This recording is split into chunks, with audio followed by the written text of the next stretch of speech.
ម្ដាយអើយកូនមកដល់ហើយមានទាំងអាហារអញ្ជើញពិសាឲ្យបានស្កប់ស្កល់អ្នកម្ដាយអើយកូនមកដល់ហើយមានទាំងអាហារអញ្ជើញពិសាឲ្យបានស្កប់ស្កល់អីកូនពួកកូនចុះចាស់មកគេវាយធ្វើបាបកូនមែនទេ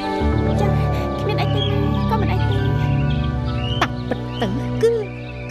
មរាយរបស់វាសោះអញ្ចឹងតើបានជាកន្ទក់មិនដែលសល់អញ្ចឹងតើម៉ែបានជាខ្ញុំនេះណាឃើញវាបុកអង្គឲ្យរាល់តែថ្ងៃហ្នឹងតាមពិតទេវាបុកអង្គដើម្បីយកមកឲ្យម៉ែវាឆៃសោះកូនមិនបាច់លាក់នឹងម្ដាយទេម្ដាយពិតជាអត់បានការដែលមិនអាចមើលថែរក្សាកូនបានអ្នកម៉ែក៏មានប្រសាសន៍អញ្ចឹងអ្នកម៉ែអញ្ចឹងពិសាចុះអត់ទេកូនម៉ែអាណិតកូនណាស់រាល់ថ្ងៃនេះកូនពិតជាលំបាកធ្វើការបម្រើគេតែកូនអើយម៉ែមិនអាចជួយកូនបានអ្នកម៉ែ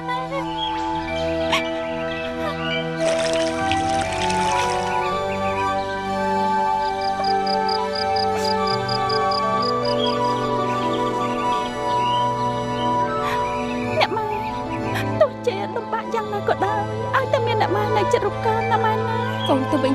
ខ្លាចគេធ្វើបាបកូនទេម៉ែកូនមិនចង់ឃ្លាតពីអ្នកម៉ែទេកូនបារម្ភពីអ្នកម៉ែណាម៉ែទៅវិញហើយកូនចាអ្នកម៉ែទៅចាអូយម៉ែវាកាត់ជាត្រេកចាប់វា